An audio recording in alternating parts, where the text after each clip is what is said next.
La spécificité de construction de l'immeuble, c'est à la fois effectivement ce bois massif qui est omniprésent dans cette construction. Tout le bois, bien évidemment, est un bois PEFC.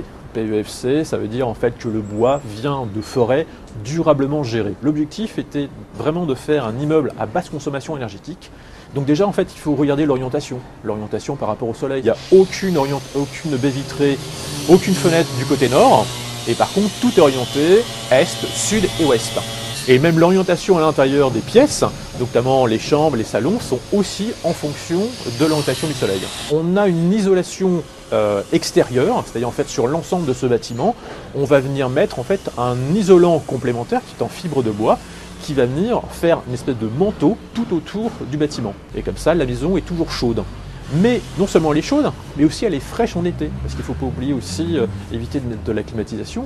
D'autre part, pour aussi tempérer, on utilise de la végétalisation sur le toit. C'est finalement un isolant thermique extérieur, donc qui va aussi diminuer la déperdition thermique du toit, puisqu'en fait le toit, c'est là où on perd le plus d'énergie dans une construction.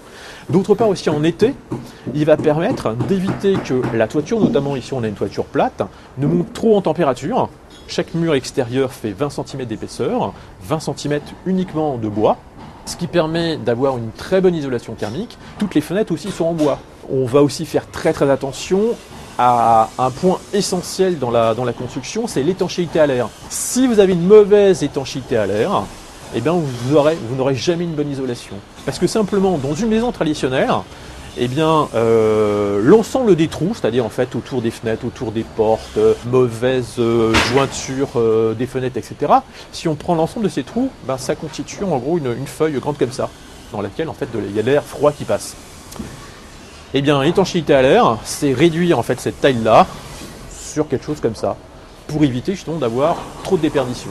La construction en bois permet vraiment de gagner beaucoup de temps. C'est-à-dire en fait, cet immeuble a été en tous les cas monté, toute la structure a été montée en moins de 10 jours, par une équipe de 4 personnes. L'ensemble de toutes les arrivées d'eau, arrivées d'électricité, en fait, tout ça a été conçu sur ordinateur. Maintenant, c'est assez simple, mais surtout, en fait, on a envoyé tous ces plans en usine et des machines-outils ont dessiné en fait toutes les rainures à l'intérieur du bois, toutes les réservations. Donc aujourd'hui, par exemple pour l'électricien et pour le plombier, en fait, il ne fait aucun trou dans les murs. Il n'a plus qu'à passer ses fils sur le sol et à venir mettre ses boîtiers dans les trous qui sont déjà prévus. Là, il n'y a quasiment aucun déchet sur le chantier, puisqu'en fait, tout est découpé en usine, donc on n'a plus rien sur le chantier. En plus, en usine, après, c'est même récupéré, alors que généralement sur un chantier traditionnel, tout est jeté, tout va à la benne. Donc les seuls déchets qui restent, c'est quelques fils électriques qu'il faut recouper sur le chantier et quelques bricoles.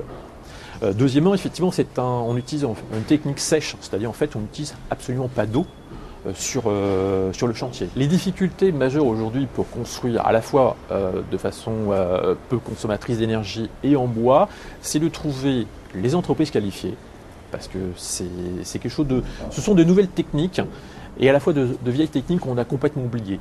D'autre part, c'est vrai aussi que globalement pour réaliser un bâtiment à basse consommation, on parle beaucoup aujourd'hui au niveau du gouvernement, au niveau des villes, qu'on pousse effectivement ce genre de construction, mais dans la réalité, c'est pas si simple que ça. Aujourd'hui, les constructions, vous avez le droit de construire par rapport à ce qu'on appelle en fait de la chaume. C'est un peu technique, mais en fait c'est une surface administrative qui prend en compte l'épaisseur des murs. Lorsque vous voulez avoir 20 mètres carrés, si vous faites un mur de 5 cm, ben vous pouvez faire quasiment 22-23 mètres carrés. Par contre, lorsque vous voulez faire de la basse consommation, on n'est plus du tout sur ce type de mur. Aujourd'hui, on a des murs de plus de 30 cm. Demain, pour faire des bâtiments positifs, on sera sur les murs de 35 voire 40 cm. Donc c'est plus 20 mètres carrés que je vais avoir, c'est 18-17 mètres carrés.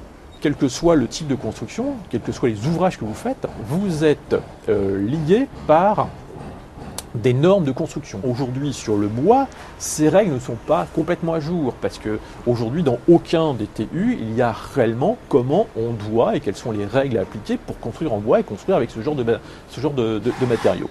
Donc il y a un décalage. Et d'ailleurs, le gouvernement et le ministère du Développement durable souhaitaient à ce que justement les DTU soient mis à jour avec les nouvelles règles.